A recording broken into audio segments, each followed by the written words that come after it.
नमस्ते दोस्तों, कैसे हैं आप लोग। उम्मीद करते हैं कि आप लोग ठीक होंगे। आज आप लोग के लिए बिहार की तरफ से आपको लेखापाल सह आईटी का यहाँ पे आपको एक लेकर गुड न्यूज यहाँ पे आपको निकल के आ गई है कि भर्तियाँ आपको कब तक निकलेगी, क्योंकि आप लोग जान रहे हैं कि पहले ही भी आपको इसको में ऑनलाइन करवा लिया गया है और फिर से इसमें आपको जो वैकेंसी का प्रक्रिया है वो आपको इसको में बदल दिया गया है। पिछली बार बताया गया था कि एग्ज़ाम के माध्यम से आपको यहाँ पे सिलेक्शन होगी, लेकिन इस बार अब आपको बदलाव किया गया है। अब एग्ज़ाम के माध्यम से आपको सिलेक्शन नहीं होगी। पूरा प्रक्रिया आपको क्या है, गुड न्यूज़ क्या निकल के आई है, वो सारा चीज़ हम इस वीडियो में बताएंगे। अगर चैनल पर पहली बार विजिट कर रहे हैं तो चैनल को सब्सक्राइब करके वीडियो को जरूर लाइक कर दीजिएगा। चलते हैं वीडियो को। तो मैं आगे जाने से पहले, अगर आप भी बिहार डीएलएड टेस्ट एग्जाम 2025 की तैयारी कर रहे हैं और उसके लिए आप लोग के लिए बेस्ट बुक की तलाश है, तो बेस्ट बुक आपको चौकसू पब्लिकेशन की ओर से निकल के आ गई है। इस बुक की खासियत की बात करें दोस्तों यहाँ पे, तो इसमें जितना भी सिलेबस है आपको चैप्टर बाय ऑब्जेक्टिव और थ्योरी आपको इसको में पूरा सोल्यूशन के साथ आपको समझाया गया है। साथ साथ प्रीवियस ईयर का क्वेश्चन भी इसमें आपको सोल्यूशन के साथ आपको समझाई गई है। जैसे विषय सूची की हम यहाँ पे बात करें तो विषय सूची में आप लोग देख सकते हैं कि जैसे हिंदी की बात करें तो हिंदी में आपको किस चैप्टर से कितना क्वेश्चन पूछता है, आपको मैथ से क्या क्वेश्चन पूछता है, किस किस चैप्टरों से आप पूछते हैं, सारा चीज आपको सॉल्यूशन के साथ आपको यहाँ पे समझाई गई है। साथ साथ इसका आपको 120 क्वेश्चन का सेट आपको मिल जाती है, जो कि इसको लेकर आप इसको लगा सकते हैं। अगर इस बुक को आप लोग लेना चाहते हैं तो मेरे डिस्क्रिप्शन में लिंक है, वहां से जाकर इसको आप लोग परचेस कर सकते हैं। बात कर दोस्तों यहाँ पे सबसे पहले कि जो भर्तियां आपको निकल के आई थी वो आपको 6570 पदों पे नई भर्तियां आपको निकल के आई थी, जिसमें योग्यता की बात कर ले कि अगर आप बीकॉम किए हुए हैं, एमकॉम किए हुए हैं, साथ साथ अगर सीए इंटर किए हुए हैं तो ही डाल सकते हैं, अन्यथा आप नहीं डाल सकते हैं। उसके बाद आपको देखें यहाँ पे सीट भी बताई गई थी कि मेल का आपको 4270 पदों पे भर्तियाँ थी और फीमेल का आपको यहाँ पे 2300 पदों पे भर्तियाँ निकल के आई थी, जिसमें जनरल का मेल में 168 पद था, फीमेल में आपको 575 पद था।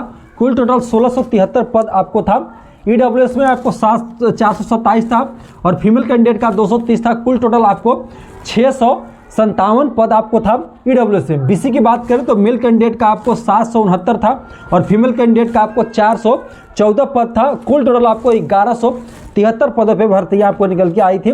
उसके बाद ईबीसी की बात करें तो मेल में आपको 1068 पद थे, फीमेल में आपको 575 पद थे। कुल टोटल आपको 1643 पद आपको यहाँ पे ईबीसी में था। एससी की बात करें, एसटी की बात करें तो 85 पद आपको मेल कैंडिडेट के लिए था और महिलाओं के लिए आपको यहाँ पे 46 पद था। कुल टोटल आपको यहाँ पे 131 पद आपको थी।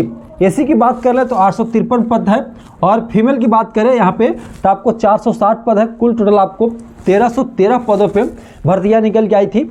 एज इसमें आपको 21 साल से 45 साल तक एज है, तो इस भर्ती को आप लोग डाल सकते हैं। इसका फॉर्म भी आप लोग का अप्लाई हुआ था, लेकिन बीच में इसको भर्ती प्रक्रिया को रोक दिया गया। अब फिर से रीओपन होने वाली है।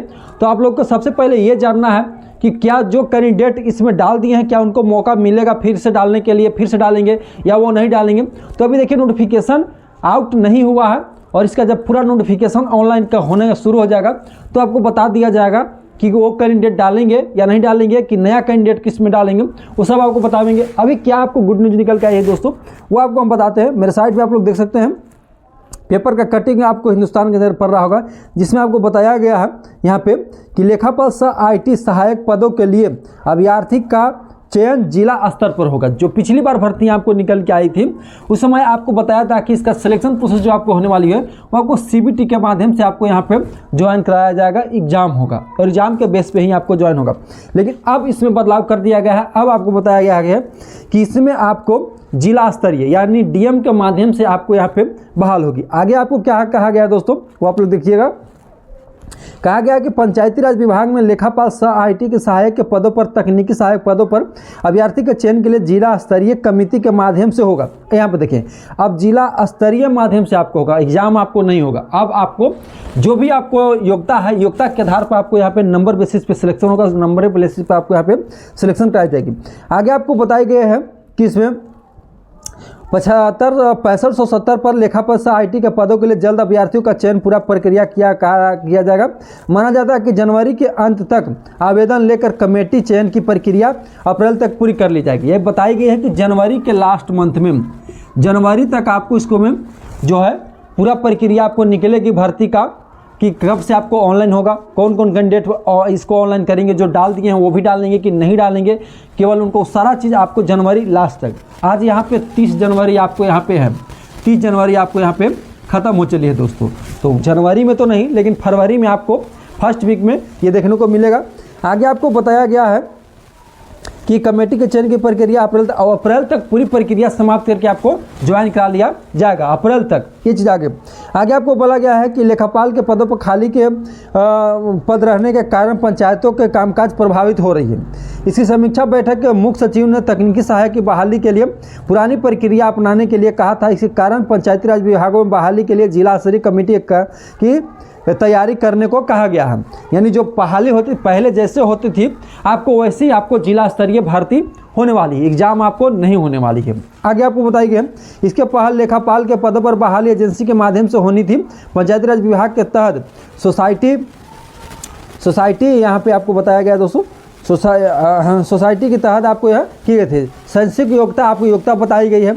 योग्यता आपको बीकॉम किए हुए हैं तो डाल सकते हैं, एमकॉम किए हुए तो डाल सकते हैं, सीए इंटर किए हुए तो डाल सकते हैं। इसमें 73,952 कैंडिडेटों ने पिछली बार अप्लाई इसको कर दिए हैं, आवेदन भी किया था। परीक्षा के आधार पर अभ्यर्थियों का चयन होना था, लेकिन किसी प्रक्रिया में बिचौलियों की सक्रियता की शिकायत मिलने पर पंचायती राज ने किसी आयोग के माध्यम से चयन प्रक्रिया पुराने को तैयारी कर रही है। यहाँ पे देखिए, यहाँ पे साफ शब्दों में बताई गई है कि अगर सीबीटी एग्जाम होती, ये कह रहा है पंचायती राज विभाग, तो इसमें सेटिंग बिचौलिया, इसमें इन लोगों की सूचना मिला कि अगर एग्जाम होती है तो इसमें सेटिंग होने का पूरा संभावना है और सभी सीट जो आपको है 6500 सीट यहाँ पे बिक जाएगी। फ्रेशर कैंडिडेट को ना होगा, जो पैसा फेंकेंगे उन्हीं पे यहाँ पे नौकरी करने का मौका मिलेगा। तो सरकार इसको देखते हुए सोचा कि हम एग्जाम ही नहीं लेंगे, जैसे पहले जिला स्तरीय बहाली होती थी वैसी आपको जिला स्तरीय बहाली होगी। आगे आपको बताया गया है कि इसके आपको कमेटी के माध्यम से कोई कंपनी का आपको टेंडर दे दिया जाएगा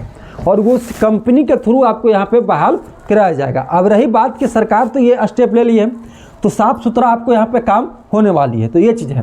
तो ये आपको बताई गई है कि जनवरी के आपको अंत तक इसका नोटिफिकेशन आपको जारी हो जाएगा कि कैसे प्रक्रिया आपको होगी, कब तक आपको एग्जाम होगा, कब तक आपको यहाँ पे पैनल आवेगी और मेरिट लिस्ट बनेगा, वो सब चीज़ आपको जनवरी के लास्ट में बताई गई थी। लेकिन जनवरी खत्म हो गया है, अभी तक कोई सूचना नहीं मिली है, लेकिन फरवरी के फर्स्ट वीक में इसका कभी भी नोटिफिकेशन आपको जारी हो सकता है। अब रही बात यहाँ पे कि अगर इसमें ज्वाइन हो जाते हैं दोस्तों तो कितना सैलरी आपको मिलेगी पर मंथ। तो सैलरी की बात हम यहाँ पे करें दोस्तों तो 20,000 सैलरी आपको मिलने वाली है और अच्छा खासा सैलरी इसमें आपको रहने वाली है। बात करें यहाँ पे कि काम क्या करना होगा, तो आपको अकाउंटेंट का काम रहेगा, अकाउंटेंट संबंधी आपको यहाँ पे काम करना होगा। तो ये आप लोगों के लिए खुशखबरी निकल के आ रही थी कि जनवरी के लास्ट वीक आपको बोला गया था कि जनवरी के अंत तक, लेकिन जनवरी नहीं फरवरी में आपको फर्स्ट वीक में कभी भी नोटिफिकेशन आपको यहाँ पे जारी हो।